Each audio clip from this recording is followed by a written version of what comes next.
I've always surrounded myself with creatives, and when I became friends with Dr. Zahra, I remember thinking, she's a public health scientist? On paper, it made no sense that we would even get along. But very quickly, I realized she was a creative, just not in the way I had imagined. Zahra's creativity shows up in how she thinks, how she solves problems, how she brings creativity and intuitive thinking into a field that often prioritizes structure and certainty. And then I began to understand the depth of her world, the work she does shaping infectious disease research across West Africa, leading teams, building systems, and carrying a level of responsibility most people never witness up close. Yet she does it with a calm and discipline and a kind of grounded humanity that makes you feel immediately. In this episode, we talk about going to identity, school, reinvention, curiosity, take us back to like little responsibility, Zahra. and what it Did you? truly Once I means finished to build a school, life that fits, even when your path doesn't look like anyone else's. She's a dear friend of mine, and I'm excited for you to hear this side of her. I learned so much from this conversation, and I know you will too. In my life, I have come across many lone wolves, and lone wolves doesn't necessarily mean that you have a creative profession. A lone wolf is somebody who has carved a unique path for themselves that isn't usually something that you would think is possible or you've heard of. And when I met our next guest, I knew instantly from her scent that she was one of us. I was even more surprised to hear about what she does. I'm going to let her tell you herself. I find it so funny every time when we're out, I ask her, tell them what you do, tell them what you do, because I love people's surprise when they see her face. But not only is she a lone wolf, she is one of the most creative people I know.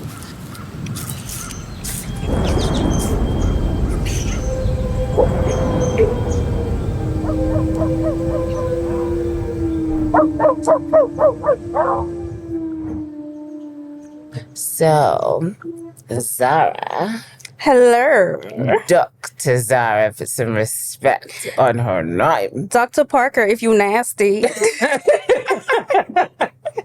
Dr. Parker, thank you so much. I guess I'm nasty. You are filthy. Filthy. Thank you for coming on today. Thanks for having me. This is so us. I love it. Yeah. So I thanks for literally having told me. her, I was like, act like you're just coming to see me. Yeah, and I came very raw. I had told this girl, I had told her, come casual. She set me up. I said, come casual. You like set we're just me on the up. couch. And so she comes today casual, but she doesn't have any makeup on. Barefaced. And I was like, she looks at me, she was like, you're beat. I'm like, yeah, we're filming. And she's like, but you said casual. I was like, yeah, but I didn't mean like. She didn't mean oh, natural. She didn't mean casual. She meant casual fine. How are you doing? I'm good. I'm drowning, but I'm good. I'm like that duck. We talk about this duck imagery where you look real steady with it, calm above the water, under the water. You're like, oh shit, I'm gonna die. But oh goodness. That's how I feel. So I feel physically and outwardly good, but I'm churning a lot of stuff inside. Right. And how do you navigate that? Like, just with everything, you have a very, very tasking job. You have 2 beautiful kids. You have a man. You have a whole home. life, a home, Staff. How do you navigate all that? One thing on the to-do list to the next. So I have to be really organized in my life, and I have to really set priorities. So that's really the only way I can do it. Otherwise, my personality is like a very type A personality. So I'll want to do everything all at once. And that's where the struggle comes in. So priorities, to-do lists, that's how I do it. Right. But then you say you're still like this, right? So do you ever, is that a season? No, that's a state of being, I find. Shit. Yeah, real shit. I stay busy because I feel like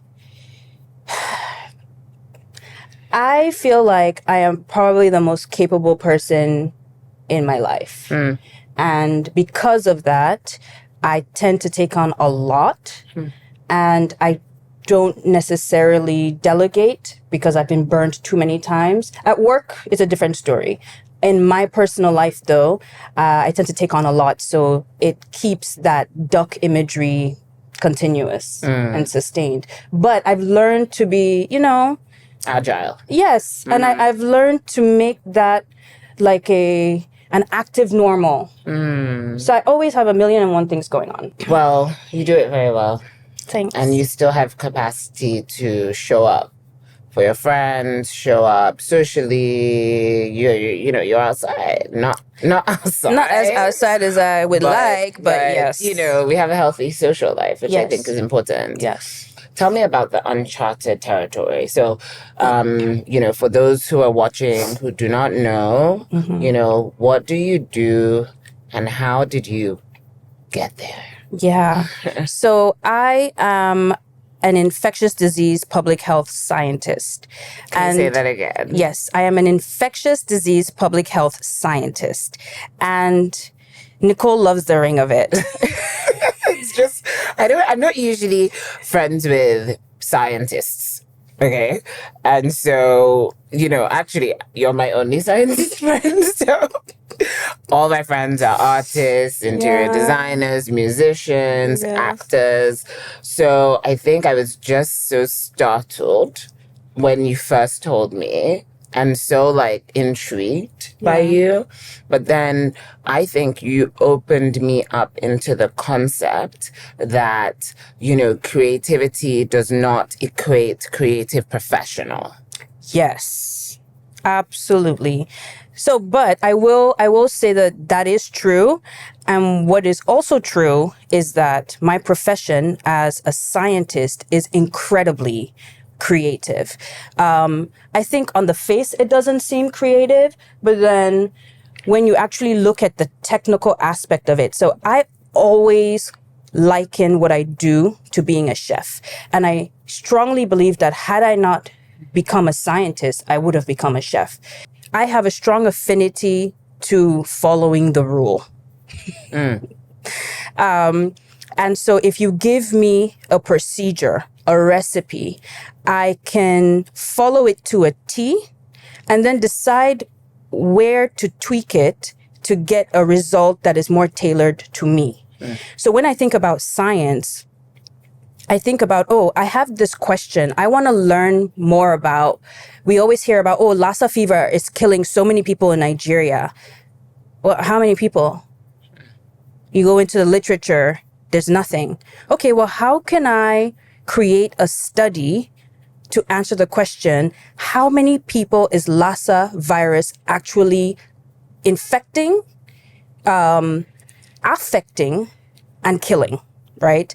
And so then I have to go into the literature, see similar studies that were done for other diseases, and then recreate my own recipe based on what is already out there to answer my specific question in my specific location and population. What makes science important and impactful is that your published work needs to fill a gap. It needs to add a very new concept to the world to actually affect change. And you can't do that if you're not a creative thinker.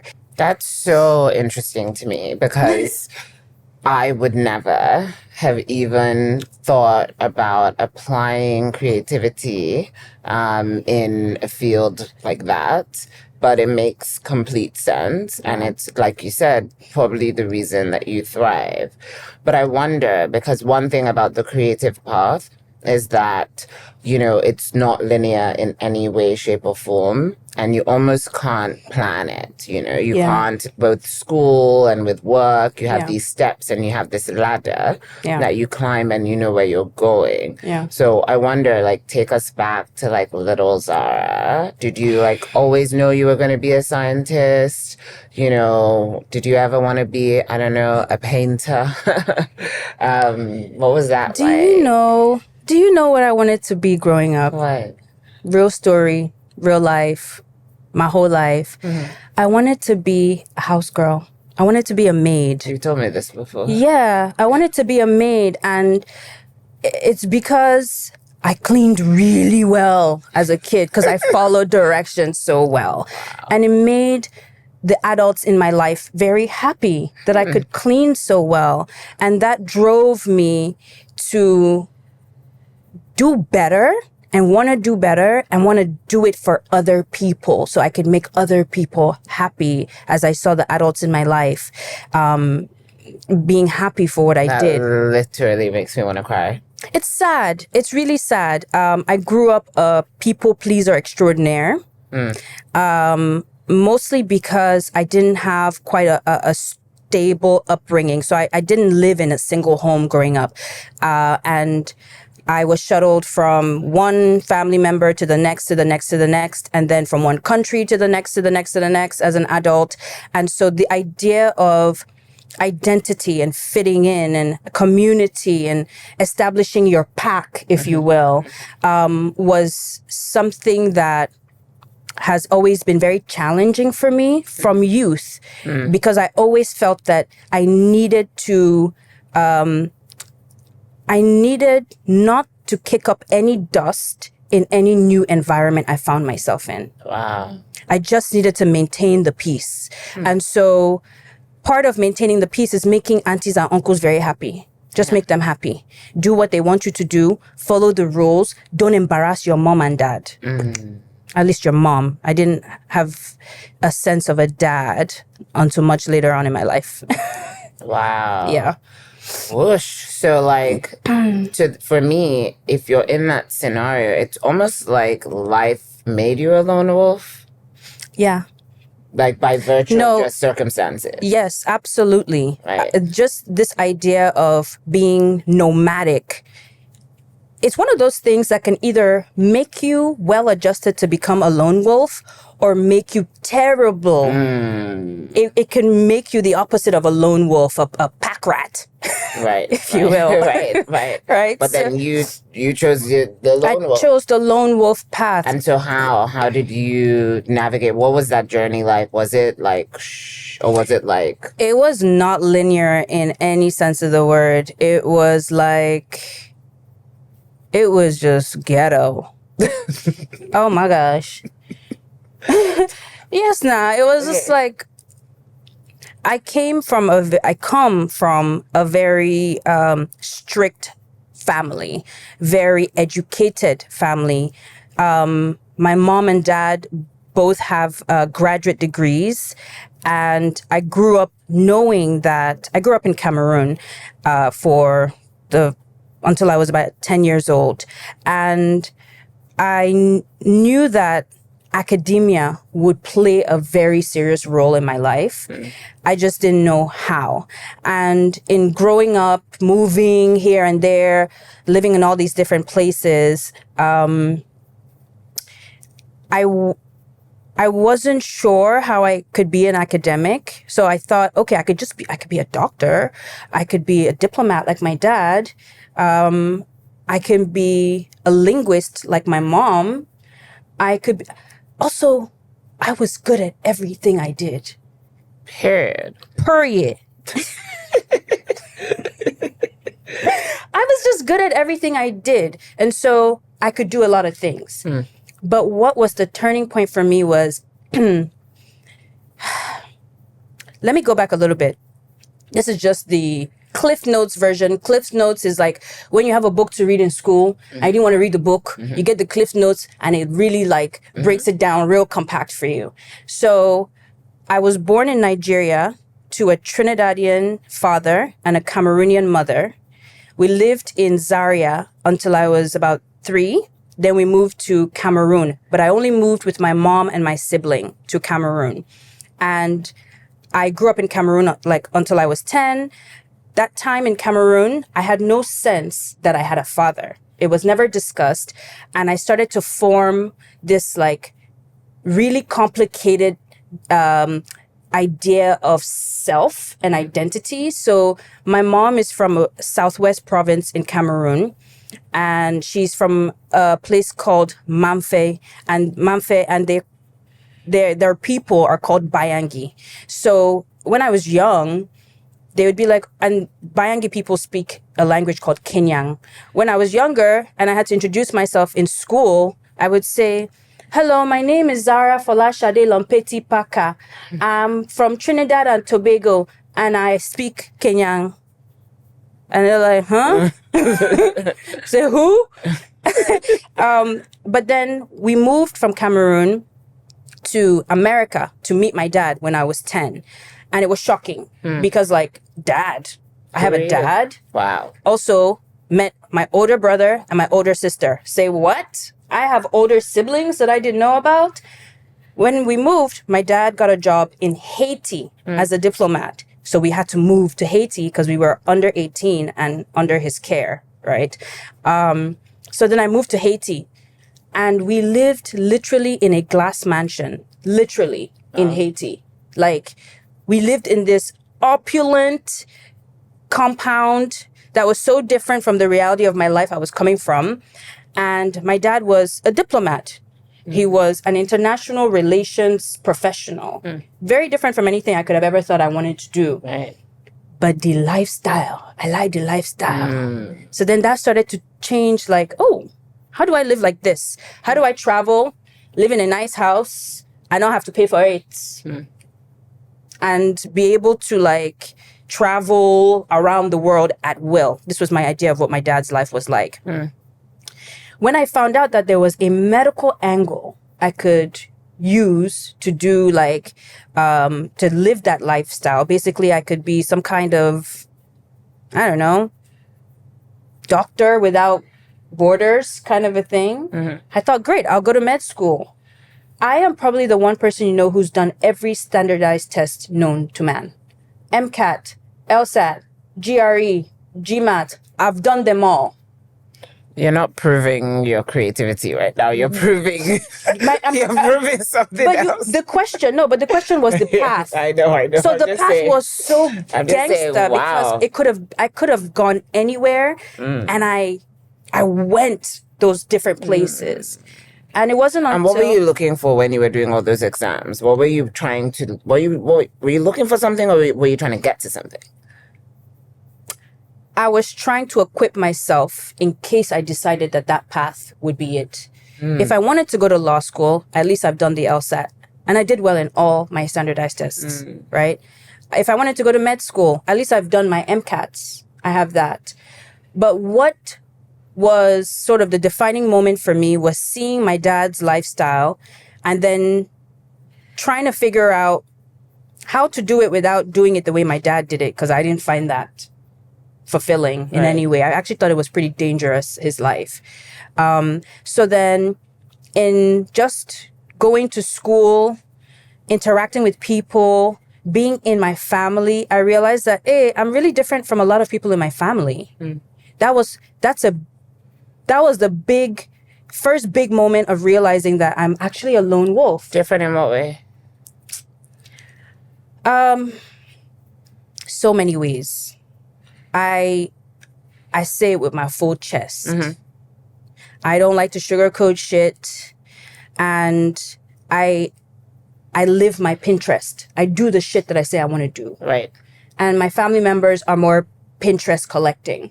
They like to curate a theoretical lifestyle and live a safe lifestyle.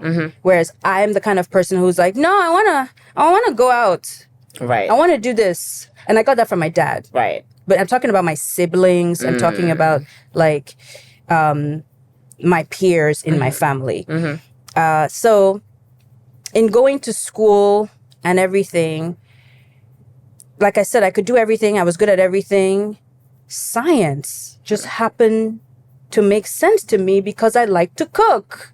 And I found a lot of parallels between cooking and doing puzzles. I love puzzles. Right.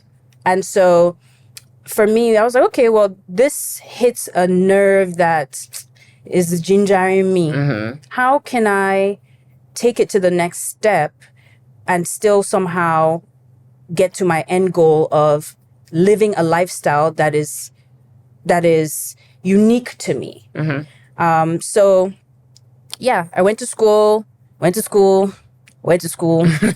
continued school. Right. School was a lot. And that was fine because I like rules. I like structure. But once I finished school, I was then jobless.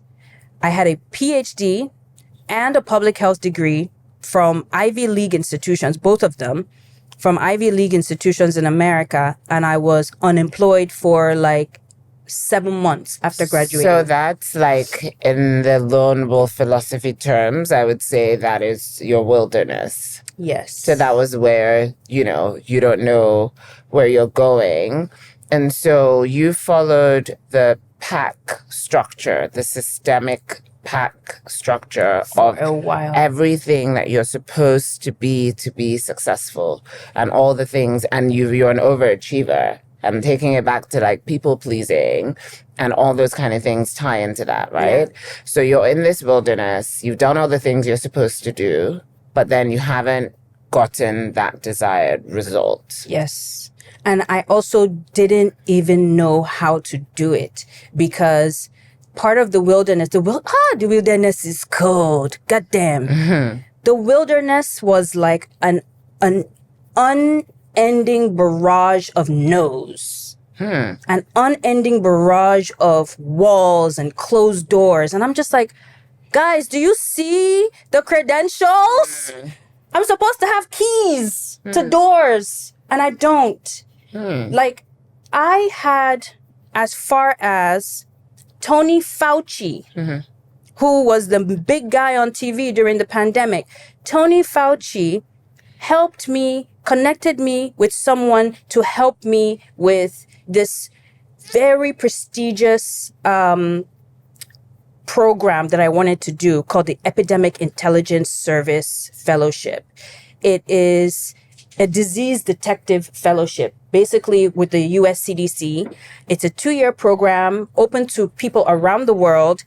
Like I said, highly selective out of like, I don't even know. It's a very low percentage. I think it's something like 5% acceptance rate. Okay. With his help, I was able to get an interview. And if you get an interview, it's yours to lose, meaning you got this. Right. I went 8-hour interview. 8-hour interview. Think about that. That's insane. Yeah.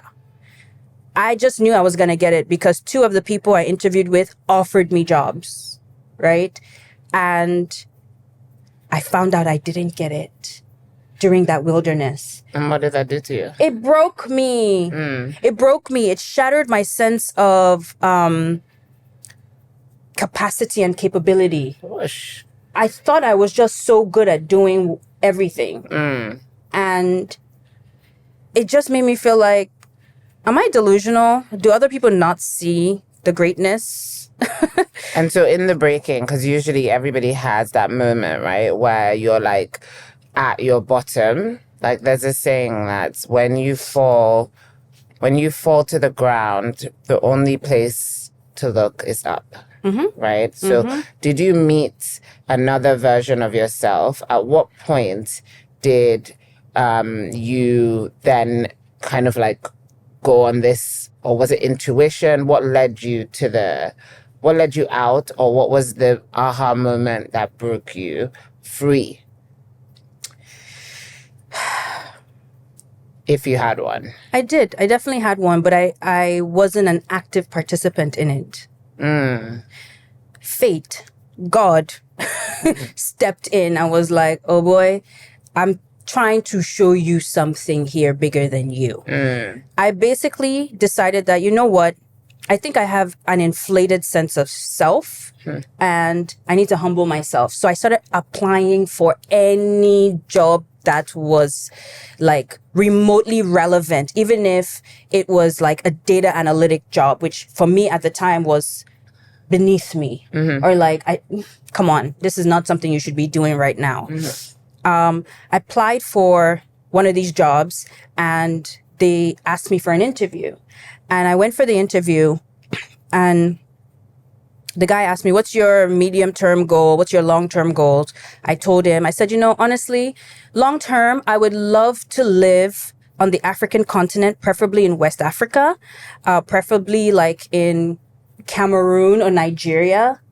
I specifically named those two places because they're so important and relevant to me. Right. And I want to basically lead infectious disease research in those areas, in those regions. And I want to like loud the African scientist on ground. Like I've realized in that interview that actually that's what I want to do. I want people to see how great African people are and how great African scientists actually are. And they don't get their time in the spotlight because a lot of the funding is from the West or, you know, abroad, outside of the continent. And so they just don't get lauded the way they should. And so when I mentioned this in this interview, just because he asked, you know, he thought, oh, that's really cool. And he moved on. I waited like 3 weeks to hear back. And I got an email from the guy. It was the longest email ever. And the first line of the email says, "Hi, Zahra. I'm so sorry. We've offered this job to another person. They've accepted and they start on Monday." I was like, well, this is annoying. Right. Like, what else are you going to write in this email that I should pay attention to? Right. Well, in that long email, my man writes, I really enjoyed our conversation. And after talking to you, I went back and spoke to the other leadership, and we realized that your medium and long-term goals align very well with the goals and vision of our organization as it relates to Nigeria, because we have a footprint in Nigeria. And we're wondering if you would be open to relocating to Nigeria to lead our work there. Wow. I'm sorry, who? I'm sorry, what? Wow. So I had applied for the Epidemic Intelligence Service Fellowship, hoping that 2 years will send me out. I'll go do research in some foreign country. I'll live this life like my dad, come back, and then go from there. God was like, no. Then forced me to be in this frigid wilderness to really calm down, humble myself, because I left my the last academic pursuits feeling like, okay, I have armor. Yeah. Like I'm ready for war. I'm ready to go. And nobody wanted me to fight their battle, it seemed. And I needed to take off the armor and just appear as myself. Whoosh. Okay, we've gotten to the place that I've been waiting for, right? Yeah. Because I feel like this is where the episode actually begins. Yeah, I am not my accolades. I am not my accolades. Let me say it for those in the back. Right. You are not your accolades. Right. You are not your degrees. No. You are not jobs. No. Or, you know, Dr. Fauci's recommendation. No. So arriving at that place where you had to take off your armor, right? I think like so many of us, like me personally, I feel like social media was my first armor. Like social media was the first place where I could define how I want you to see me. So if I want you to think I'm this coffee drinking, book reading, yoga, stretching, which is kind of true. I'm gonna say that's your life. Where's your coffee? But I'm saying like it was the first time I could curate myself and how I wanted to be perceived. The danger in that is that when you're wearing all this armor or you're wearing this kind of perception, yes. You're then showing up as a representative. And I think that so many people go through their lives showing up as who they think they're supposed to be, yes. or who, you know, somebody told them they weren't. So yes. they were trying to become that person. Yes. And so you're in this duck. Trying to show up. But doing all of this. Nobody got time for that. Where it's like, no, at some point you have to let that armor go. At some point, you have to show up as yourself, right? Yes. And I think it's a learning process. You don't just like get there, all at once. But there's a pivotal time where you're just like, where you realize like, I'm going to be accepted as I am, and that's okay. I'm just going to be me. Yes. And I think that's where true creativity actually comes from, because creativity can't exist in a shell. Yes. It must come from a place of authenticity. Yep. As a creative individual, how do you surround yourself or protect yourself with fellow light bearers and not moths? Because moths are also attracted to light. First of all, my kids love moths. They're like super into moths right now. So that's a very random Kids thing. are very gross. Not that your kids are gross, but kids in general are gross. My son Because you like moths? What? loves moths. Gotten me to start looking up moths. And moths are beautiful. They're beautiful and fluffy. Segue. Listen.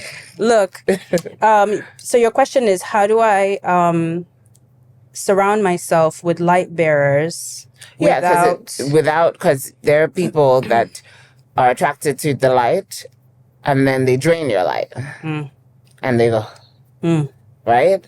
So how do you, and you might still be navigating that, but what has been your experience with that? Because I think especially being a lone wolf, right? You have to protect your solitude. Yeah. And you have to protect your journey. Yeah. Otherwise, people are going to define it for you. So you have to be so certain of yourself. You have to be certain of who you are. And confident And in confident. that person, yeah. I think that it's a work in progress, and it's not something that I will or anyone could really master in this lifetime. I think you could probably get better at discerning who to surround yourself with and how far in you can go with someone. But for me, the way I have chosen to navigate the space of like my social circle and light bearers is, like I said, basically trying to spend more time with people that awakened something in me that was flickering. Right? So I'll give you and I as an example. I don't think I've ever even told you this, but when our friendship started, one of our first it was a really, really tough time at that time for me. And one of our first conversations that had lasting meaning for me was when we talked about God and church and how like, I'm not going to church, I don't like, it doesn't do much for me, but I want God. I want the word. And I realized that was something that was really missing from my life. And you are the first person in my life to validate my need for the word and God in my life without making me feel shitty for not going to church to get it. And not only that, you would like give me nuggets. You would say things to me that would make me even more curious about the word that explains that, like what you've said. And so I think that for me, my relationship with you was founded on the support through the divine. Wow. And if you don't have friendships that can do that for you, Right. if you don't have relations and interactions that can build you up in a way that is sustainable beyond the physical, then I'm not really sure if you understand the definition of friend or self or growth. Yeah. Right? So a lot of the people that I surround myself with need to foster my personal growth, need to foster their own growth in our relationship. And I hope that I have done that for you in For sure. some way. For sure. You know, I think that you and I are a unlikely type of friends, Yeah. but we awaken something in each other that keeps needing to be fed by each other. Right. Right. And I think it's also just like a sense of like safety as well. And I think, you know, everybody needs to feel safe. Yeah. Like everybody needs to feel like, oh, I've had a long day. I can go to this person and they'll give me potato and leek soup, which sounds gross, but it is amazing. Potato leek soup is the jam. But it sounds like nothing. But Yes, actually. potato and leek, like, Yes. ugh. But like, yum. But I think everybody needs that kind of safe space, especially when you are a lone wolf. Yes. Because I've been in the wilderness, Yeah. right? And I've been alone a lot of my life, Yeah. right? And I have just navigated in different terrain that my family have not been in, Yes. right? And so have you. Yes. And I think when you do that, it's so important to find people that are like you, people that have good intentions, so that, because just because you're lonely doesn't mean that you're lost. Or alone even. Or alone, or just because you're in the wilderness doesn't mean that you're lost, Yes. right? You are on a path. Yes. So I think it's really important, like as lone wolves, to understand that community, solid community is important, and that like iron really does sharpen iron, right? Yeah. I think also, like, I remember like when we first met and you were doing pottery classes. Yes. Right? Yes. And I just found that so like, here's this scientist, you know, out here being like, oh, sorry, I can't meet. I have pottery. Yeah. Like, how do you find these creative outlets? Because I think people always, I love social media and I hate social media, right? I think most people have a love-hate relationship. But what I hate about social media is the window. The window, like you're looking at people's lives as if you're not inside your life. Like you're saving all these things, like, oh, pottery, that looks nice. Painting event, oh, save. Oh, look, that nice Candle making, we're candle one day. But you don't ever do it, right? So like a lot of times, like people don't know how to live creatively.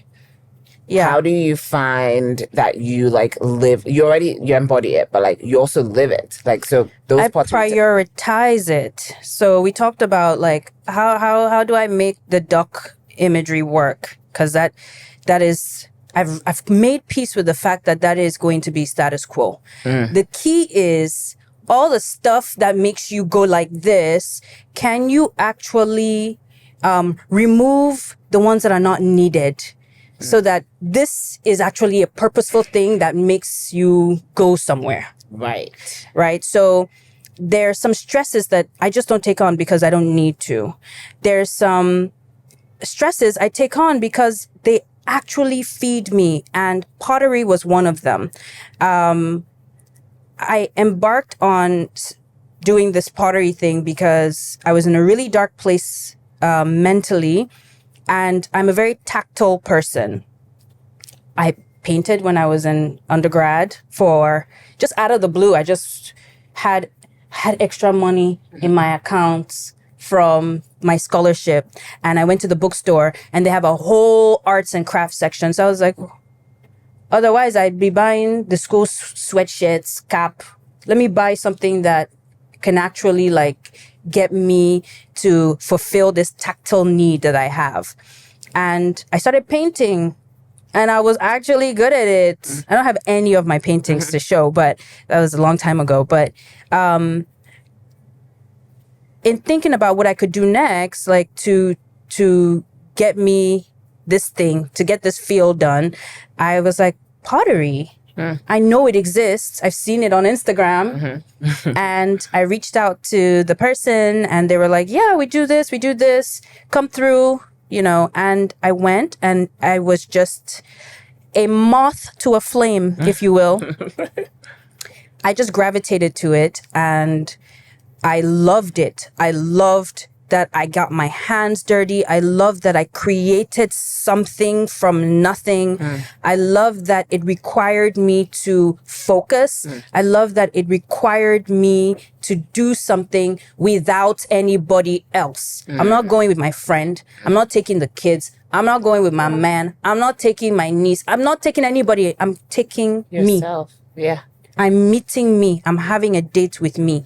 And I think that's so important. Like Julia Cameron, The Artist's Way, she calls it artist dates. Yes. And taking yourself out on a date. I think people really underestimate how important that is. Yes. Because like at the end of the day, you're going to be with yourself. So like, what are you doing with yourself? How are you having conversations with yourself? How are you like experiencing life with yourself? Because you should really be your own best friend ultimately. Absolutely. You're the own love of your life. And it's like, if you anchor onto other people, soon enough, without even knowing it, if you were naturally a lone wolf, you recede to being a pack rat, right? And so you have to be comfortable being alone. You have to be comfortable knowing yourself by yourself. Yeah, totally. Because that's, for me, the number one ingredient to success in the wilderness is confidence. I approach life with a I wish a nigga would attitude. Like my whole face is like, what are you going to tell me? I approach life with a very confident posture. And if you don't, people will smell it and people will take advantage of it. Yeah. And people will relegate you to a position that you are bigger than. And even your loved ones, right? Because people only do things from their experiences. So even your loved ones, if your mom is giving you advice or your dad is giving you advice, it's based on their own experiences, right? So if your parents or your loved ones, aunties, uncles, friends are not as exposed or not even exposure, just the way of life, right? Yeah. If they have this pack mentality, then they can be telling you the right thing, but it's not the right thing for you. Right? Yes. So you have to kind of have this sense of knowing as a lone wolf. You have to have this deep sense of intuition and your gut, and you have to follow that gut feeling. And every time we don't follow that gut feeling, it's the worst. Yep. So I realized that I don't get a gut feeling for like, is this the right next step? Or is this, in terms of like my journey, I get gut feelings about people. I don't get gut feelings about like things I'm supposed to do or not do. Can I say that, is that because you work in the pack?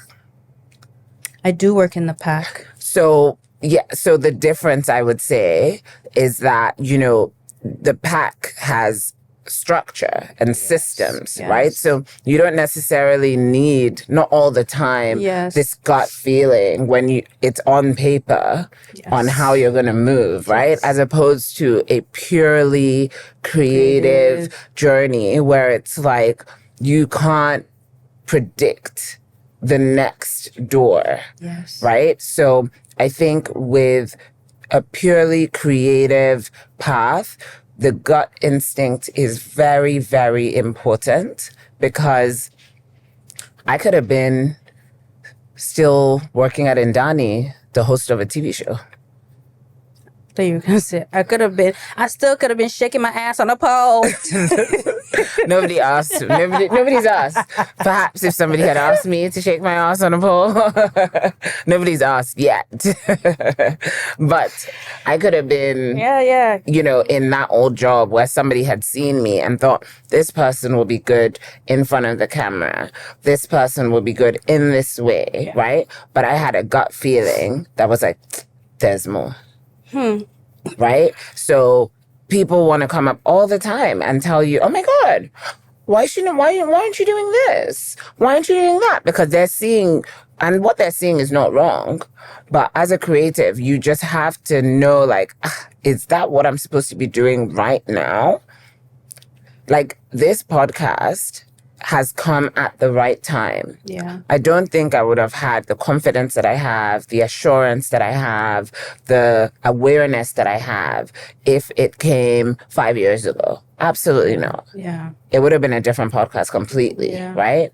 So I think that's kind of the difference. But at the end of the day, whether you're following your gut or not, you are showing up as yourself. Yes. In that field, right? You are not, you don't suddenly, I'm not going to mention who, I won't even say who it is, but I know somebody who, let's say her name is Chiamaka, right? I'm in her house one day and she gets on Zoom, and then on Zoom, all the white people are like, hi, Rebecca. And I was like, who that? Who's Rebecca? And I was like, when she got off the phone, I was like, is Rebecca your English name? She was like, girl, you know my dad didn't give me any English name. And I was like, I don't know. I don't understand.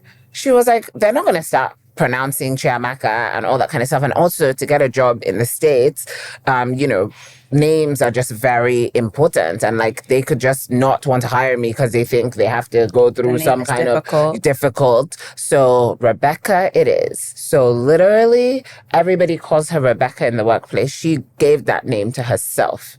And I found that wild. Today, somebody messaged me and called me Inkiruka. And I was just like, yes. Say my name. Say my name. Say my name. Do you know what I mean? You call me Rebecca. No, that's definitely a tough one. Yeah. That's a tough one. Yeah. For me, I understand the need to feel like you have to do that. But I hope for Chiamaka's sake, that she lets go of, she sees the self-abandonment in that and heeds to that, right. and really rectifies that. Steps into who she is. Right. In all of her greatness. Yes. So we have some questions. So I put out on Instagram asking people to send in questions. Oh my God. So we have a question. So I'm going to read it out and then both of us can help answer it. Lately, I've been waking up with this quiet restlessness. Like something in my life is trying to stretch, but I keep pulling it back into place. I have this urge to pivot. Actually, I want something different now, but I keep wondering, what if I'm wrong? What if I let go of what's working and end up with nothing? How do you know the difference between growth and self-sabotage? Between a leap of faith and just making a mess? See question. Sure, you say you did all the exam. You did this, you did it, but did you not jam? But you know, exactly. I didn't. But so it's such a relevant and now question that I am actually living. So I have come upon a fork in the road, as most lone wolves do. Right. And my fork in the road is that I've been in my position for going on 9 years now. Wow. I have progressed in my position from leading operations to now leading all of our activities across West Africa. And, Trump has come and said, no more funds for the world. We're going to make sure that... Except for the world. For the world, yeah, because he wants to make sure that the people in his... not necessarily that he's prioritizing Americans above the global citizenry. Which is fine, but the way about it has caused a lot of chaos and acute change, stress, on anxiety, And so my job is basically on the line. As I speak to you right now, 10 additional people were sacked from my organization yesterday night. Jesus. So layoffs are happening, they're forthcoming, and I am not immune, right? So I have to now ask myself the difficult question. What next? Because all good things surely do have to come to an end. Right. And so where am I going to place my next footing? What I know for a fact is that it is going to be out of a structured... I was just going to say, sorry, but what I was going to say was, for a fact, this time you're going to use your gut. Yes. So when you were talking about the guy, I was Right. like, I'm going to have to use This time. my intuition. And I'll say it for this question. She said, how do you know the difference between growth and self-sabotage? Here. Yep. Like you know it. Here. Here. Here. Here, actually. Yes. Not here. Here. Here. And here. But here. Inside your gut. Yeah. You know. Where the making a mess, self-sabotage is here. It's in your Yes. mind. Yep. And I think a lot of us, as lone wolves, as creatives, as human beings, we live in our minds. And it's so important to separate mind from spirit. Yesterday, Zahra asked me a question. She said, how's your body and how's your spirit? And I have chronic back pain. So for the body, I said better. For the For spirit. the spirit, I said best. And for the mind, I said full. Yes. I am so aware of my mind, my body, and my spirit. Yes. So my mind can be full, but my spirit can be bum, Yes. right? Yes. And for me, as long as my spirit is good, I'm good. Same. Leave the mind though, because Leave this the body mind... even. No, because if your spirit, so I wasn't feeling well recently, and I see was what you mean. trying to take stock of how I felt. Yeah. And I was like, physically, I don't feel great, but I said, but my spirit is intact. My spirit is gingered. My spirit is fired up. Right. Which I feel good. Right. Like, then my net response is, I'm good. Yes. And I mean it. Yes. And I think that's so important. Yeah. With the body, what I'll add is like, if your body is bad, Yeah. then it trickles down into your mind and therefore then affects your spirit. Could, yes. It can affect your spirit. So, if you are able to get your body to a place where it can feel better by moving, Yes. then do that so that you can it all works together. Right? I agree. So yeah, to this person, and also that quiet restlessness that you have, in my experience, that's the Holy Spirit. That Holy Spirit will not let you rest. Because you said quiet restlessness. That's very specific. Because if it's confusion, then you're talking about Satan. Yeah. But if it's a quiet restlessness, that's usually your spirit just like nudging you. So listen, spend time, journal, think through it, talk through it. And I find usually when you have this kind of like big life decision, to not necessarily rely on people. This is where you need to be quiet. This is where you need to be quiet. So the question was, how do you tell the difference between growth and self-sabotage? Like the person Okay. wants to move in their life. So I think the answer to answer all of that Yes. is pay attention to where the message is coming from. Is it from your gut or is it from your head? Right. That's how you know whether it's what it is. Yeah. So Yeah, that's great. you know what else though? I was getting to the point that in me being in this fork in the road, I am keenly aware that my gut is gonna have to get me to the decision, but also relying on the historical evidence that God puts in front of me what I need. And I just have to listen to my gut to choose wisely and to feel the fear And do it and anyway. still do it. Yeah. Because fear doesn't go away. The moment I feel, when I have an idea, like, oh yeah, I think maybe I'll start this thing and maybe I'll do this and I can do this, and then I'll think about it, and then the moment I start to get fearful, when your chest starts to do that funny percolating, that's the moment I kind of smile to myself and I'm like, that's it. Yeah. This thing that's making me afraid, that's making me feel like it's too big. Yeah. That's really That's it. the thing. Okay, so we have this thing that we call a wilderness toolkit.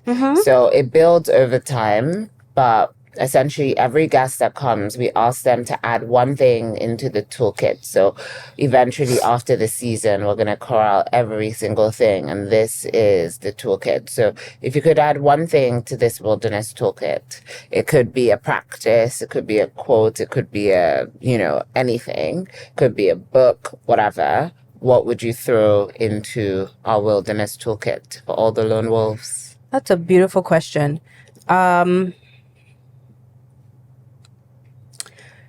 Be honest. Be honest. First with yourself. Delusion in the wilderness. It choke. Yeah. You be going in circles. Thank you. We be doing this. You be doing this. Yeah. So, honesty. Be honest with yourself. Be recklessly honest about your needs. And then be this thing of presenting yourself genuinely. I think that if you can do that, who gonna check you? Boo. Who gonna check you, boo? Like literally, I just love when when I'm aware of I wish a nigga would test me today. I perform. I perform at my highest quality when I go out in confidence. When I go out daring the world to challenge me. And you can only do that if you're really honest with yourself. Right. I once got advice from a writer at a workshop. He's a novelist. His name is Alexander Chi. And I said, what makes a good writer? What advice you would give to a writer? He said, tell yourself the truth first. Boom. That's what makes you a good writer. And I never forgot it. And that's the same thing. So honesty. Okay. So my question for you is, where do you see this championing of lone wolves taking us? What's your hope for this podcast? Wow, that's a good question. I think my hope for this podcast is linked to my ultimate hope for my life, which is to inspire people, which is to awaken people to their greatness within. So I really my hope would be that people listen to this podcast and become brave. That they listen to this podcast and they realize that there's nothing actually special about us, but we actually just listen to the voice that we had within. And we're brave. And that we're brave. Because I think being brave and being courageous and knowing that, one of my favorite quotes is, if you leap, you will find the net. So jump. Yeah. And then the net will catch you. So that's my hope, that this makes people brave. Oh, I love it. Yeah. I love it. That's the ultimate lesson for my daughter. I tell her all the time. And I heard her tell one of her friends that you're very brave. Oh, bless her. Oh, it just touched me so deeply. Yeah. I said, look at her passing it on. Yeah. So yeah, I love that. Yeah. Thank you so much for coming on the podcast. Let's do our little hand thing. Let's do a little hand thing. My scientist. Hi, guys. Thank you so much for tuning into The Lone Wolf. I'm somebody who watches a lot of podcasts, and every time a podcaster tells me to subscribe, I'm like, oh, of course, I'm going to subscribe. So this is my way of reminding you to click that subscribe button because it really helps with visibility and it helps with numbers and it helps with, making sure we keep the lights on. So yeah, hit that subscribe button. I'm waiting. Okay. No, actually hit the subscribe button. Thank you. See you next time.